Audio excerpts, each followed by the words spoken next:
ذاکر او لیلا په آلمان کې د کمپ ته د خپل خوندي راتګ لمانځنه کوي، خو دوی د خوښۍ او خفګان ګډ احساس لري. دغه جوړې په هغه الوتکه کې سفر کړی چې د آلمان تلونکي حکومت یې چارې تنظیم کړي وې.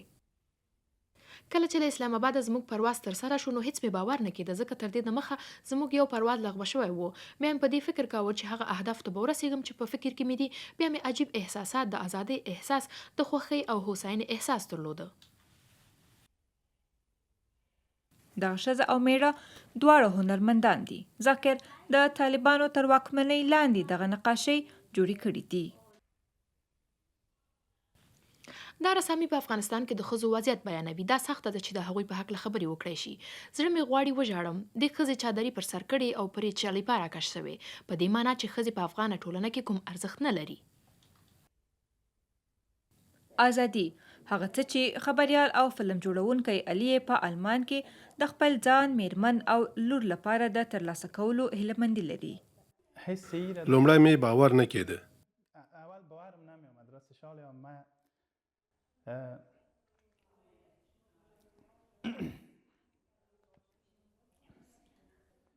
کله چې مې دا خبر میرمن ته ووایه رامنډه یې کړه او په غېږ کې یې ونیولم او ویې ژړل.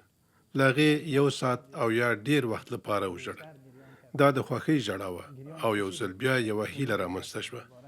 تر آلمانه د هغه سفر 2 کاله وخت ونیو. لومړی هغه له خپلې کورنۍ سره پاکستان ته ولاړ تر څو آلمان ته د مهاجرت پروګرام کې د ګډون لپاره اسناد وارزول سي.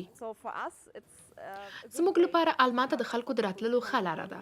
موږ دا ګڼو بهتره ده چې پوه شو کوم خلک راځي، ځکه بیا هغوی ته هر څه برابرولی شو. پر دې پوهیږو چې لا له وړاندې په هکله امنیتي ارزونه شوې. تېره اونۍ له اسلام آباده په وروستي پرواز کې 138 افغانان آلمان ته راورسېدل.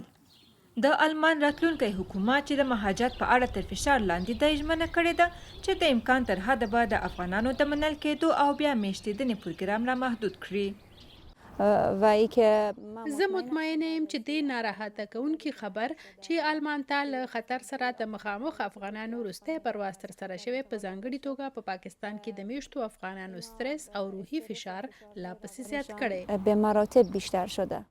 اوس مهال د مریم کورنۍ د آلماني ژبې په زده کړې تمرکز کړی څو له خپلې لور سره نوی ژوند پیل کړي. خوشحال هستم که میتونم که دختر خود اوس ډیره خوشاله یم چې کولی شم پرته له کومې اندېښنې او سترس مې خپله لور ښوونځي ته ولیږم، او دا اندېښنه هم نه لرم چې خدای مکړه له یوه سین وروسته مې لور ښوونځي او یا کار ته د تګ اجازه ونه لري. حق و اجازه تحصیل، اجازه کار را نداشته باشه. ذاکر او لیلا په بایرن ایالت ته ولاړ سي چیرې چې غواړي خپله هنري سټوډیو جوړه کړي. منشان یو ستر ښار دی چې د شخصي او مسلکي ودې لپاره ډیر فرصتونه لري. هر هغه څوک چې د ودې په لټه کې وي دا چاره دلته ترسره کیدلی شي. دوی غواړي چې له لاسه تللی وخت جبران کړي، خو پر دې هم پوهیږي چې ډیری کسان دغه ډول یو فرصت نه لري.